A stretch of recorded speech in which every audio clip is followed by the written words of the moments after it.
Welcome back, guys. It's time for a Midweek Mini, and we are so excited today. If you heard our episode on Monday about Singapore with Ariana from pointchaser.com, then get excited because she is back today. This is the first time we've had a guest with us for a Midweek Mini, but in her freelance writing career, she has published some really cool articles, and one of them really caught our eye. She helped her sister buy a car and put most of the money on a World of Hyatt credit card. We all have to buy cars, and we're all looking for ways to maximize those big purchases for points and miles travel. So, Ariana, we are so excited. You're going to have to tell us all about this because it is pretty mind-blowing. Yeah, I mean, it was pretty exciting that I got to do this because I like to maximize every single dollar I spend, right? Like, no matter what I'm buying, if I can put it on a credit card, I will. And I expressed this idea to my family that, like, if you're making a big purchase, no matter what it is, check with me first because I can help you earn more points, or maybe I have a spending requirement I need to knock out. Like, just, let's keep each other in the loop. So my sister called me one day and she was like, I'm buying a van. It's kind of a big purchase. I negotiated a good price, and I also let the dealership know that I was interested in paying with a credit card if possible. And she kind of pulled that out at the last minute because, if you tell them right out of the gate you're going to use a credit card, they're going to hike up the price because, fees on that transaction. So at the very end, she said, can you let me use a credit card for this? And the dealer agreed. So she called me and she said, what should I do? Do you have, a card that you want to put this on? Because it was a bigger purchase than 20,000. And she was like, is there a card that you want to maybe split this into? Because I don't have a big enough credit limit to buy the full, car on this. So I kind of I had to think quickly, like, which credit card would I use? I was thinking of using like my Capital and Venture because it earns 2 points per dollar on every, purchase. And at the time I had made a big purchase with that card. It was for a retail arbitrage thing that I'm doing on the side. And I was like, okay, what else could I do? Most of my cards only earn 1 point per dollar spent. No one is giving you bonus categories on dealership purchases, unfortunately. Right.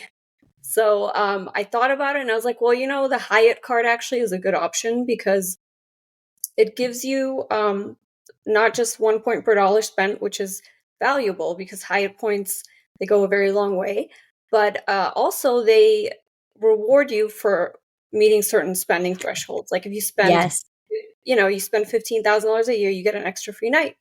If you spend $5,000, you get 2 extra elite night credits towards status. So that seemed like the best option, and I had a big enough credit line, so I went ahead and I charged the purchase to my Hyatt card. That is perfect. I think that most people think, okay, I can probably put a down payment on a credit card, but I don't think most people think in terms of being able to buy the whole thing outright on a credit card. I would say we wouldn't recommend that for people unless they have the cash sitting to the side that they're planning to pay that off very quickly, because obviously a lot of these credit cards are 26% interest. You don't want to pay 26% interest on $20,000. So how exactly do you negotiate this with the dealership? I know you said throw it in at the end there, but I was thinking, what if you went through all of that work and then you got to the end and you settled on a price and they were like, no, we're not going to let you do that. Do you have any tips, or is there anything she did or said that she felt like was particularly effective that made them want to take that offer? Because I know dealerships in general want you to finance with them. That's where they make a ton of money. Yeah, and I think she was lucky because it is kind of a buyer's market at the moment because of the high interest fees. A lot of people aren't looking to finance vehicles, and the car that she was buying was it's a van, so it's a little more expensive than your standard sedan. And she had been talking to this salesperson for a while via text, negotiating, and then when she went in, she was like, okay, this is the price I'm willing to buy at. He agreed. And I think because so much time was invested in negotiating this, he didn't want to, have a customer who was paying cash just walk out the door, and Yeah. that's essentially what it was, because she didn't want to finance the car. And buying it on a credit card was just like an added bonus for her because she could earn these extra rewards. And she let it be known that, there are other dealerships that might allow me to use a credit card. So, you have a willing customer, let's get this done. It's not that much more of an expense. I think there's like usually a 3% fee for merchants, a credit Mhm. card processing fee. So I think they kind of saw it as a small expense compared to getting rid of this giant car that, maybe had been sitting on the lot for a little while. And they were willing to let her, use their card. And again, not every dealership will allow this. And it's also important to note, because the story when I wrote it went viral. Like, I was told it was Mhm. the like traffic story on Business Insider that year. So a lot Wow. of people, yeah. And at one point, my dad sent me a link to it that he saw on Facebook. He was like, "You need to go in the comments and talk to people because they have the wrong impression about like how you." And I started reading the comments, and a lot of people were like, well, good luck to her because she's going to be paying interest, that's going to outweigh the value of the points. It's really important to note, if you make any purchase, you want to pay that off immediately. You want to be able to Mhm. pay it off Yes. at the end of the month before it accrues interest. And this was no exception. So there's Mhm. this was not a financing method. This was merely a method to, earn rewards on a purchase she would have made with cash anyway. So yeah, I think, you know, saving the can I use a credit card for this purchase till the very end really served her, because the price was locked down. They didn't want to lose a customer, and the cost of acquisition, which may have been like 3 to 5% or whatever, was not that great. So it made sense to them. Right. I That love makes that sense. you thought yeah, I love that you thought to use a Hyatt card. I don't think I would have thought about that, but being someone who does have a Hyatt card, and I really enjoy hitting those benchmarks to earn, club access and earn a suite upgrade and earn 5,000 bonus points. There are things that you earn along the way as you spend throughout the year on your card. So that was genius. You got the free night for hitting 15,000 spend, you got the elite night credits. That was awesome. You're always sister of the year. We learned that in our last episode about Singapore, but you're a handy sister to have. I also love that you mentioned that she negotiated via text beforehand. And while this is not a how to buy cars podcast, I do remember the last time we bought a car, a family car, a minivan, actually, just like your sister was buying a van. My husband had done a lot of research. We knew exactly what kind of van we wanted.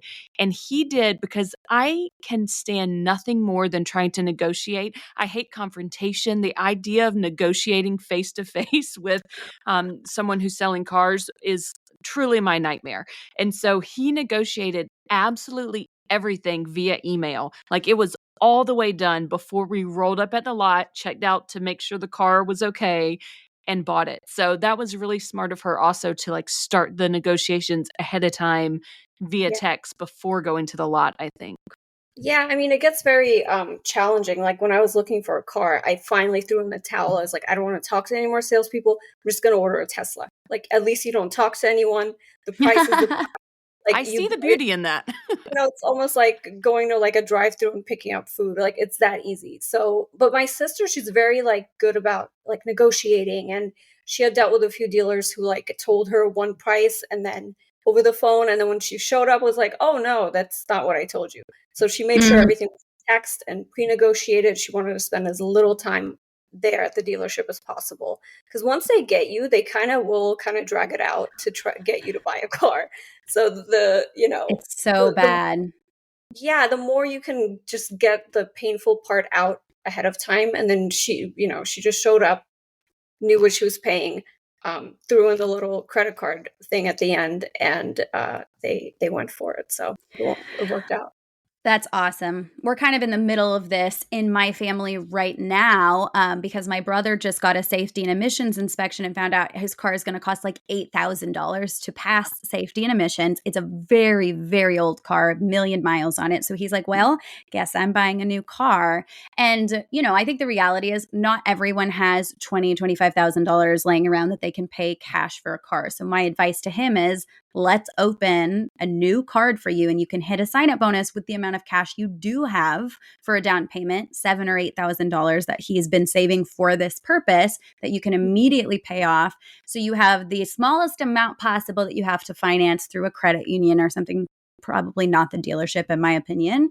But that way you're earning this massive chunk of points with a sign-up bonus, and maybe even a sign-up bonus you wouldn't usually be able to spend, like a $15,000 sign-up bonus, because traditionally most single working people can't spend $15,000 in 3 months. That kind of would be an alternate way for people to go about it if they want to get something for the car purchase, but they don't have the amount to pay the whole thing in full. Are there any cards you could think of off the top of your head that if people had time and they didn't have to make a hasty decision, like I'm buying this right now, I need to use a card I already have. Is there anything you can think of that you feel like would make an awesome card for like a down payment purchase? Yeah, I mean, it really depends on like what your goals are, right? Like what are you going to do with the points ultimately? Right. But I try to also look at like what's a great welcome bonus at the moment, Mm. For example, like the Expedia cards have elevated bonuses at the moment. I know it's like a weird one because we're all about points, but I actually I'm getting a lot of value out of my Expedia card. Okay. And the premium version has a $600 welcome bonus. So you get $600 in travel. The card has like $100 annual fee, but then you get $100 credit every year, and you get like elite status, I think gold level, and then you get all these other perks out of it. So that's like a good one. Or the Capital One Venture card. That's my go-to recommendation for most people because the rewards are simple: 2x Mm-hmm. on every, a few extra bonus points when you go through the travel portal and book a vacation. But the welcome bonus is like 75,000 points after $4,000 spent. It Yeah. is, I think, attainable for some people who split that across 3 months and put all of their household bills on it. But if Mm-hmm. you just want like the bonus fast and you have a big purchase, that's a good card, and you earn Yeah. 2 per dollar spent. That was going to be my go-to if it wasn't almost maxed out at the time. So I think Right. that's a good choice too. Yeah, I totally agree with that. That was my first recommendation to him. I will remind people that Capital One is very picky, and he had 2 inquiries over the last couple of months, and that caused him to be denied for that card, even with an incredible credit score. So keep that in mind. I had the same experience earlier last year, which is super frustrating. I also want people to remember to pay attention to the average credit limit that some of these cards extend, because my next thought for him was maybe a business card, and I was thinking, oh, maybe a Chase Ink, but then I remembered, wait, my Chase Ink credit limits are very low, and I see that a lot. So what you don't want to do is get really excited about a card that has a $3,000 limit, and then you find out you can't even put your entire down payment on that card. So the Capital One usually comes with a massive credit limit. We were talking about the American Airlines business card has a very big limit. Amex cards usually have pretty big limits. So you do want to pay attention to that. Just anybody who is listening to this episode thinking, hey, I was just planning out buying a car and figuring out how I could maximize this for my own points journey. These are just things to keep in mind. A workaround. So if you end up with a card that has a low credit limit, Mm-hmm. um, you could overpay the card, and then you have an excess credit line. So it's like if the down payment is 4,000 and he has a $1,500 credit limit, make a $2,500 payment on the card. Now you have a $4,000 limit, and you'll be able to charge the full down payments That of the card. that works. It's not going to get declined. I've never heard this before. Yeah, you can overpay your credit card and then use, whatever excess balance is to make a purchase. Wow. So you just go in and pay like way too much beforehand. Yes. And then, you can make bigger purchases. And you got to do it fast because sometimes, you know, it will trigger like a refund check, which you don't have to cash, but it's like annoying to get, you know, like a check in the mail that could be compromised. But yeah, if you just do that and then the next day go out and max out your card and then of course like pay everything off quickly, then yeah, that's a way to get around it. Well, I've had that. For example, I have a Citi Business Advantage card that I got a while ago. The spending requirement is like 6,000 in 4 months, and my spending limit is $1,500. So it's kind of annoying because, like, okay, I have to max it out every month, and then so I did overpay it the first couple of months so that I could knock out more spending without, you know, like waiting for the payment to go through and then maxing it out again. So you could totally do that. Just overpay and then use the excess. It acts as like an excess credit line for you. That is genius. Yeah. Genius. The more you know. I feel like the little stars flying through the sky. The other thing I want to point out to everybody that Ariana mentioned earlier is that the dealership paid the 3% charge fee. What merchant fee, is that what we called it? Sometimes they will try to put that on you, and then if you're paying 3% more, then you know have to think long and hard about whether it's really worth it to earn the points or earn the rewards you're going for. But if you negotiate it for them to pay that, then absolutely it's worth it. Yeah, that's a very important point, and I would not put it past any dealer to kind of sneak that in there when they agree. So make that very clear. Like, I want to use a credit card. Can you waive the transaction fee so that I'm not paying extra? So that's a good point. Absolutely. Well, I know we have a lot of family listeners, and I feel like people with families and kids are always having car problems and needing new cars or car fixes or anything else. So it's just a very well-timed episode for me personally and my family, and we hope that everybody else learned a lot from this today. Remind everybody, Ariana, where they can find you on the internet. You can find me on my blog, pointchaser.com, and I'm also on all the social media platforms. My handle is pointchaser. Amazing. And if you guys missed Monday's episode, you're going to need to go back and listen to it. It is amazing. You're not going to want to miss it. And thanks for joining us on this Wednesday. We will see you here next time. Thank you. Bye, guys. If you enjoyed this show today, please consider writing us a review or clicking 5 stars wherever you listen to your podcasts. And please subscribe and follow along so that you never miss an episode. You can follow the podcast on Instagram or YouTube at Wonderland on Points Podcast. You can find me on Instagram at Family Travel for the Win with the number 4. And you can find me on Instagram at Points to Wonderland. If you're thinking about getting a new travel rewards credit card, consider using the links in our show notes. Using our links helps to support us and keep our podcast going so we can provide you with all the latest tips and tricks when it comes to traveling on points. And if you aren't sure which card is right for you, shoot us an email at wonderlandonpoints@gmail.com, and we would be happy to walk you through a free card consultation.